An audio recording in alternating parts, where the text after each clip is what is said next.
Mantan suami bawa pengasuh anak ke rumah, Mawar Afi sebut 2 minggu pulang saya ditalak.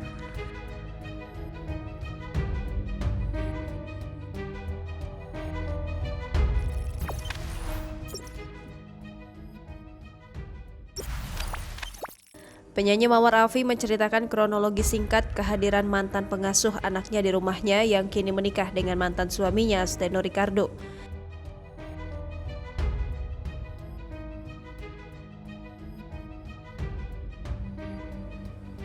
Pemilik nama Mawar Dimas Febra Purwanti ini mengatakan pengasuh anaknya itu merupakan rekomendasi dari Steno. Bahkan saat pertama kali datang ke rumah, sang pengasuh yang diketahui bernama Susi itu datang bersama ibunya. Hanya saja menurut Mawar, Susi sempat beberapa kali keluar kerja. Namun, Steno berhasil membujuk Susi untuk bekerja lagi di rumahnya hingga akhirnya Mawar diceraikan.